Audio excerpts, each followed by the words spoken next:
Salut à tous, ici c'est The Wolf, on se retrouve pour une nouvelle vidéo. Alors on va partir à l'exploration d'une petite église qui est tout en haut d'une montagne.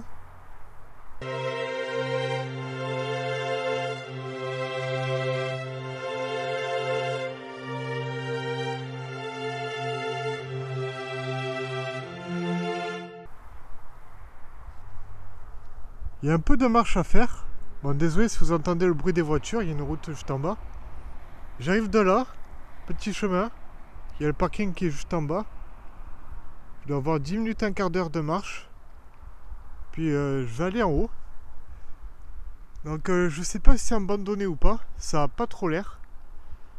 Voilà, je vous reprends, je suis presque arrivé. J'arrive de là-bas. Ça monte un petit peu quand même. Et voilà la petite église qui est juste ici.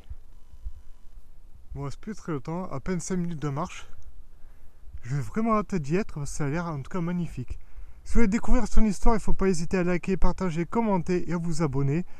Et bien évidemment, comme d'habitude, je vous raconterai l'histoire tout au long de la vidéo.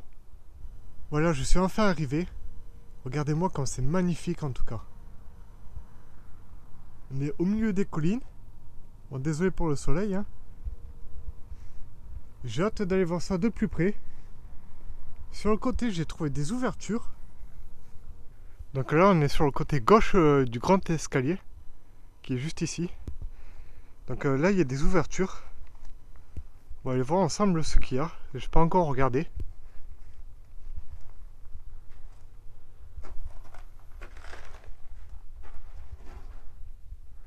Il n'y a pas grand chose, hein. Une petite voûte. Il n'y a pas grand chose. Il y en a une autre juste à côté, on va aller voir ça de plus près.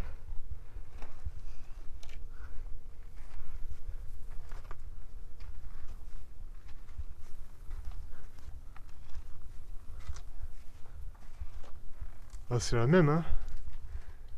C'est pareil. Et là, on peut voir que ça a été bien construit sur les rochers. On peut voir au sol.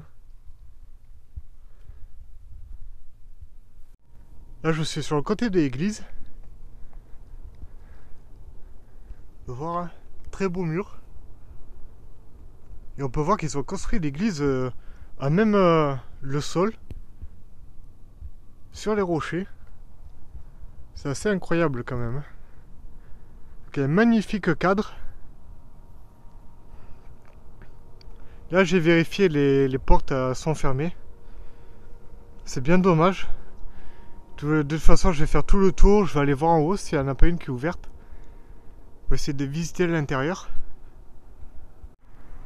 Donc là, je suis de l'autre côté de l'église. Et on peut voir qu'ils ont fait ça en flanc de falaise. C'est assez impressionnant. On peut voir qu'il y a le vide, hein, juste à mes pieds ici.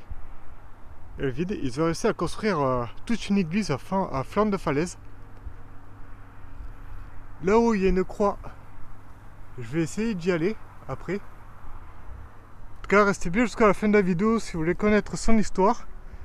Et puis on va essayer d'aller voir ça ensemble, l'intérieur de l'église. En tout cas, avec le petit village en bas, c'est assez magnifique, hein. Bon, je suis enfin monté en haut des marches. Toutes les marches qui sont ici. Malheureusement, je suis un peu dégoûté parce que la porte elle est fermée. Il n'y a même pas une petite ouverture pour aller voir ce qu'il y a dedans. C'est bien dommage. Je vais essayer d'aller faire le tour et de trouver une autre entrée. Imaginez un lieu de paix et de tranquillité, niché au sommet d'une falaise, offrant une vue panoramique sur la vallée de l'Agly. C'est ici que se trouve l'ermitage Notre-Dame de Penne, un sanctuaire qui a résisté à l'épreuve du temps depuis le XVIe siècle. L'histoire de l'ermitage commence avec Fra Daniel Bennett, un ermite qui s'est installé là en 1488. Il a choisi cet endroit non seulement pour sa beauté naturelle et sa tranquillité, mais aussi pour son importance historique, car il était l'emplacement d'un ancien château mentionné dès le XIe siècle.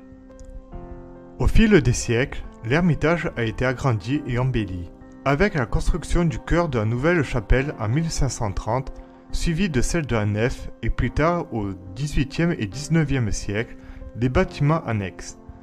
Malgré les épreuves du temps, l'ermitage a conservé son charme et sa signification spirituelle, attirant toujours ceux qui cherchent la paix et la sérénité. Aujourd'hui, l'ermitage Notre-Dame de Peine est un symbole de la foi et de la dévotion des gens de la région. C'est un lieu où le passé rencontre le présent, un lieu qui inspire et touche ceux qui le visitent.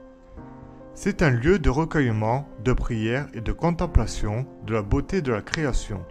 C'est un lieu qui, malgré les changements du monde moderne, continue d'inspirer et de toucher ceux qui le visitent. Bon, finalement, je suis monté en haut de l'église, je vais dire. Mais jusqu'à la croix plutôt. On peut voir, elle est juste là. Ici. De là, j'aurais cru que c'était une croix en bois, mais elle est en fer. Moi, j'irai pas plus haut. Parce que il y a une sorte de plateforme qui a été faite. Et on peut voir que ça tient plus à grand chose. Donc je monterai pas dessus. Surtout qu'il y a pas mal de vide. Encore une fois, je ne recommande pas et je n'incite pas à faire ce que je fais. C'est à mes risques et périls. Bon, je suis venu ici quand même parce qu'il y a un tout petit chemin. Mais il faut pas le reproduire. Hein. En tout cas, c'est très calme. Bon, à part la route là-bas où ça n'arrête pas. C'est très très calme. En tout cas, si vous avez aimé la vidéo, il ne faut pas hésiter à liker, partager, commenter et à vous abonner. Moi, je vous laisse avec la photo de la petite église. Juste là. Et je vous dis bonne rando et à la prochaine pour une nouvelle vidéo.